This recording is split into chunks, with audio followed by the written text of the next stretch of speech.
नमस्कार, NMF news देख रहे हैं आप। मैं हूं आपके साथ अभिषेक पुंडेर। इस वक्त देश की राजनीति के केंद्र में बंगाल छाया हुआ है। वो संदेश खाली का मुद्दा हो, वहां से बंकरों में से हथियार मिलने का मामला हो, या फिर वहां सीबीआई के द्वारा एनएसजी को बुलाने का मामला हो, तो बंगाल से लगातार ऐसी खबरें आ रही हैं कि वो देश की राजनीति की सुर्खियों में लगातार छाया हुआ है। और अब एक बार फिर एक बंगाल से ऐसी खबर आई है जिसने टीएमसी की भी नींदें उड़ा दी हैं और कांग्रेस पार्टी की भी नींदें उड़ा दी हैं। दरअसल खबर है कि अधीर रंजन चौधरी ने कहा है जनता को संबोधित करते हुए कि आप टीएमसी को वोट मत करिएगा, भले ही बीजेपी को वोट करिएगा। एक बार वीडियो देखिएगा, उसके बाद इस पर चर्चा करेंगे।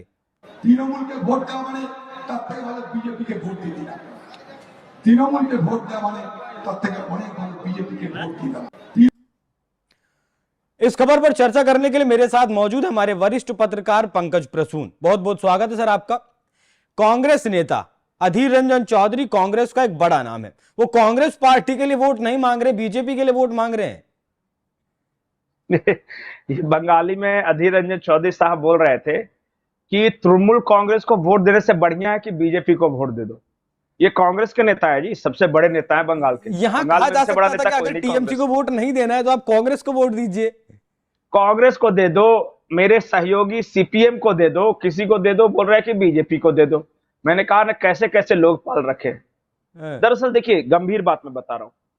कांग्रेस ने के टॉप नेतृत्व ने, जो पहला परिवार है, प्रथम परिवार कांग्रेस का, उसने गठबंधन तो कर लिया, पर उससे नीचे के रैंक और जमीन पर लोग इस गठबंधन को स्वीकार नहीं कर रहे हैं। न कांग्रेस को लोग स्वीकार कर रहे हैं, न उनके सहयोगी दलों के लोग स्वीकार कर रहे हैं। जो नया नया गठबंधन, जो पुराना गठबंधन आरजेडी के साथ है, तो वो एडजस्ट है। बिहार में भी कांग्रेस को पता है कि उसका भविष्य नहीं है। आरजेडी को भी पता है कि कांग्रेस के आने से 2-4% मेरा वोट बढ़ जाता है, तो ठीक है, उसको 5 दो 10 दो, कोई फर्क पड़ता नहीं। लेकिन जहां पे कांग्रेस को लगता है कि आज भी हम मजबूत हैं, और वहां किसी सहयोगी दल के साथ अगर गांधी परिवार ने गठबंधन किया है, तो नीचे कसमसाहट तो है। तुझे सहा भी न जाए और तेरे बिन रहा भी न जाए, ये हालत है। मतलब कि अधीर रंजन चौधरी जमीन पर लड़ रहे हैं बंगाल सरकार के खिलाफ, क्योंकि ये विरोधी दल के नेता है, विपक्ष है वहां के, तो विपक्ष तो सरकार के खिलाफ ही लड़ेगा ना। लेकिन देखिए कैसा करिश्मा है राजनीति का। राहुल गांधी के सहयोगी हैं सीपीएम, मल्लिकार्जुन खड़गे कस्में खा रहे हैं ममता बनर्जी की। वाह रे कांग्रेस! राष्ट्रीय अध्यक्ष ममता बनर्जी के साथ, राहुल गांधी सीपीएम के साथ, सोनिया दोनों के साथ, प्रियंका गांधी किसी के साथ नहीं। यह है कांग्रेस बंगाल में। अब अधीर रंजन चौधरी समझ नहीं पा रहे हैं कि सीपीएम का साथ दूं, जिसके गुंडई के खिलाफ मैंने राजनीतिक करियर शुरू किया, या टीएमसी का साथ, जिसके खिलाफ मैं चुनाव लड़ के जीता, या फिर बीजेपी का साथ दूं, जिसके तरफ हमारे अधिकतर कैडर शिफ्ट कर गए हैं। क्योंकि हमें लड़ता हुआ न पाकर टीएमसी के खिलाफ कांग्रेस लड़बड़ नहीं रही बंगाल में। वो सिर्फ एक आध दो नेता हैं जो अपने पर्सनल कैपेसिटी से जीत जाते, उसमें अधीर रंजन चौधरी भी हैं। अब ये साहब देख रहे हैं कि कांग्रेस तो यहां से पंजाब वाला, पहले कांग्रेस आई, अब कांग्रेस गई, एक आध दो सीट कहीं आ जाए तो आ जाए, तो बोले कि मेरा वजूद रहेगा, कैसे रहेगा? तो जो सरकार में ममता बनर्जी है उसका विरोध करके ही मेरा वजूद है। तो विरोध कर रहे हैं वो हर स्टेज पे। आप देखिए कि केंद्र का कांग्रेस नेतृत्व कहता है, अधीर रंजन चौधरी कुछ और कहते हैं। और बहुत सारे राज्यों में, पंजाब में यही कांग्रेस के साथ मतलब धर्म संकट है, दिल्ली में वही धर्म संकट है। अरे और तो और मध्य प्रदेश और गुजरात में दे दिया आम आदमी पार्टी को सीट। या मध्य प्रदेश में नहीं दिया, चाह रही थी, लेकिन गुजरात में दे दिया एक सीट। वो तो दिल्ली दिल्ली में जो 3 सीटें दी गई कांग्रेस को, वो डील गुजरात के लिए भी हुई थी ना। अरे डील क्या होता है यार? जहां तुम मजबूत हो, जहां मेन विपक्षी पार्टी हो, जहां सामने वाली जीरो है, उसको क्या करे हो? आओ उद्घाटन करो, रिबन काट लो अपना, यही कह रहे हो ना। पंकज जी, क्या आत्मविश्वास की कमी है? कांग्रेस को अपने ऊपर विश्वास नहीं रह गया कि हम कहीं चुनाव लड़कर अकेले जीत सकते हैं? नहीं, राहुल गांधी को खूब आत्मविश्वास है। वो मतलब प्रशांत किशोर के शब्दों में कहे तो जिनका नस जो है ना स्टील की है, उन्हें गाली दे दो, उन्हें चुनाव हरवा दो, जिंदगी भर हारते रहेंगे, पर बंदे के चेहरे से मुस्कान नहीं कम होती। गजब, ना बुरा लगता है ना अच्छा लगता है, न हार में न जीत में, किंचित नहीं व्यवहित में। मतलब वो कोई फर्क नहीं पड़ता, वो मोक्ष को प्राप्त कर चुके हैं। परम मोक्ष को, वो कांग्रेस हारे, कांग्रेस की जमानत जब्त हो जाए, कांग्रेस जीते, वो सेम स्माइल के साथ हाथ हिलाते रहे। और ऐसे का कोई इलाज नहीं, क्योंकि जिस विद्यार्थी को जो नंबर 1 हो और जो पहली बार सेकंड आए तो उसे जरा भी आहत नहीं हो, बुरा नहीं लगे ना कि मुझे, तब वो दोबारा कभी प्रथम नहीं आ सकता। ऐसा स्टूडेंट आपने देखा है जो 5-5 सब्जेक्ट में फेल हो, हंस रहा हो आराम से, अब वो कभी फर्स्ट नहीं आएगा, याद रख लीजिए। वो आम शब्दों में नालायक स्टूडेंट हो जाता है, उसे पता है कि अब मैं परम ज्ञान को प्राप्त हो गया, अब मेरा रिजल्ट कोई फर्स्ट नहीं कर सकता। अच्छा, आपने तो वही प्रशांत किशोर का जिक्र किया, पंकज जी, आपने प्रशांत किशोर का जिक्र किया। प्रशांत किशोर कह चुके हैं 2 बार, एक बार नहीं 2 बार कह चुके हैं कि बंगाल में बीजेपी सबसे बड़ी पार्टी बनकर उभरने वाली है। और अगर मैं ये सच कहता हूं तो लोग मुझे बीजेपी का एजेंट बता सकते हैं, तो बताएं, लेकिन ये सच है। और अब अगर इस परिप्रेक्ष्य में मैं आपको कहूं कि अधीर रंजन चौधरी का ये बयान भी आप जोड़ें प्रशांत किशोर के साथ, और तो क्या समीकरण बनते हैं? क्या वाकई में बंगाल जो कांग्रेस के नेता हैं वो मान चुके हैं, वो हार मान चुके हैं, कांग्रेस का कोई अस्तित्व बहुत ज्यादा नहीं रह गया बंगाल में, और अब अगर ममता को कोई टक्कर दे सकता है तो वो बीजेपी ही है? ये बात प्रशांत किशोर के साथ अब कांग्रेस पार्टी भी मान चुकी है। बिल्कुल, और बंगाल का बच्चा बच्चा ये बात कहेगा आपको कि टीएमसी के साथ बीजेपी लड़ रही है। सीपीएम एक बुढ़ाती हुई पार्टी है जहां से बुढ़े बच गए, हम जवान कैडर उसके साथ नहीं जुड़ रहा है। वो सारे एबव 60s हैं, जो पहले किसी जमाने में ज्योति दा के जमाने से थे जुड़े हुए, वो हैं, नया कोई नहीं। बची कांग्रेस। कांग्रेस के बारे में मैंने बोला कोई पर्सनल कैपेसिटी से 1-2 जीत जाता है, जैसे उत्तर प्रदेश में कैसे कांग्रेस है कि चलो एक सीट पे सोनिया गांधी जीत गई, उसी तरह बंगाल में कांग्रेस है कि चलो एक सीट पे अधीर रंजन चौधरी जीत गए। 2019 के लोकसभा चुनाव में यही एक जीते थे, क्योंकि इनका पर्सनल है, वो एफर्ट है, पार्टी का कोई एफर्ट नहीं है। और बाकी सीटों पे एक उपचुनाव हुए थे, लोगों ने वहां देखा कि वहां बीजेपी से गलती हुई थी कि बीजेपी का कैंडिडेट बहुत कमजोर था, तो जो टीएमसी को हराना चाहते थे कि वो उपचुनाव में उन्होंने एक मुस्लिम प्रत्याशी था उसको दे दिया, कांग्रेस के मुस्लिम प्रत्याशी को, तो 2 हो गए बाद में अभी आके।